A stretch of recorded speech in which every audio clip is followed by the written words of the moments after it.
Get ready for another microdose. And hey, if this information is jiving with you, then check out the full episode. The link is in the show notes. Enjoy the ride. We're constantly seeking some sense of happiness or contentment, typically externally. Oh, if I've got, a woman, if I have a woman, period, or if I'm gay, if I got a guy, if they approve of me, if they want to have sex with me regularly, if they, don't say hurtful things to me, if they think I'm great, if they've never criticized me, that's great. But where are we going to find that person? And we all think it's out there. But again, we all think the nice guy thinks everything's out there. If I just achieve this, if I just accomplish this, if I just avoid this, if I can just be in this place, I'll be happy. And the truth is, looking for that sense of okayness outside of ourselves never fulfills us, never gets us there. And so, we do need that inner sense of, I'm okay. I like me. I like who I am. I like how I walk the planet. And we may still see things about ourselves we want to work on. We want to challenge ourselves. I've got little bracelets that just says "Do better." So the mantra for my men's program, and our mantra is "Good men doing better." We're good men. We're good. We're okay.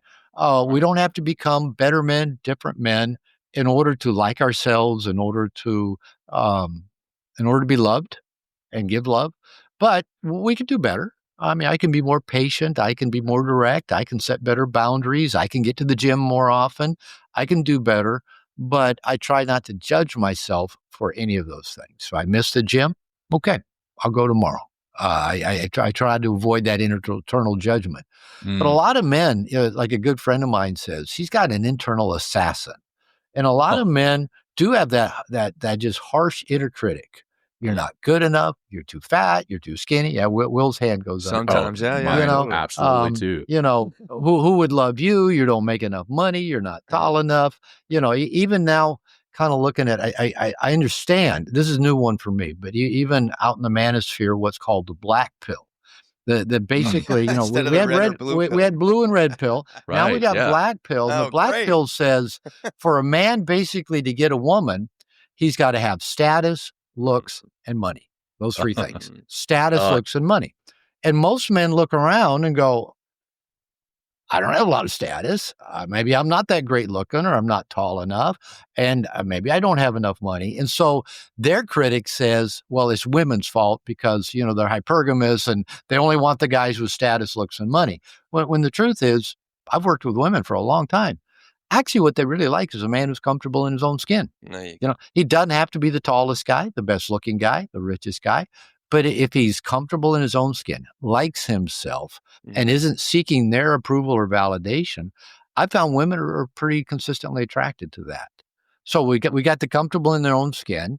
And let's say if we don't know where we're going, still going back to, what's the opposite of that healthy masculine. And a lot of men tell me that, Robert, I just don't know what my purpose is. I don't know what my passion is. I usually ask them, have you been reading David Data? Yeah, I've been reading Way of the Superior Man. And I love the book. I'm actually going to a retreat with David in March with, 30 other men. So I've been to a couple of his programs. So nice. I love his stuff.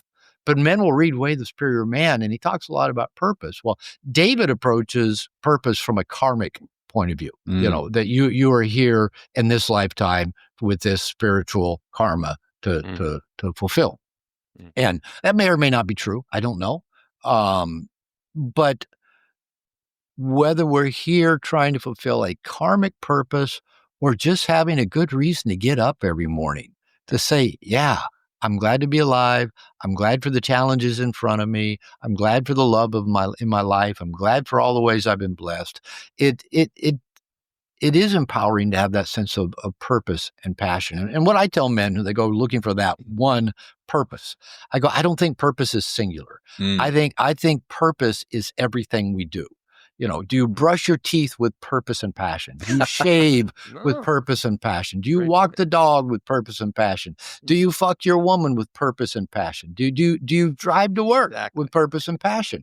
Because I don't think we can go through life in a passionless way and then go, but one thing's going to find me, and that one thing will, illuminate me with purpose. And no, I think you get up and you wake up and say thank you and count your blessings.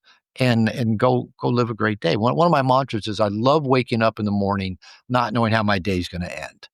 Now that's an exciting life. That's a welcoming of everything that might come my way. It's a walking through open doors of opportunity. It's a saying yes attitude to life. Hey, thanks for joining us on this journey.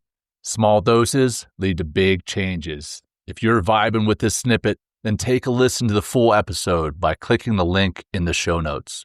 If you would like to plug in deeper to what we're doing, head to mentalkingmindfulness.com or text MTM to 33777. Until next time, peace.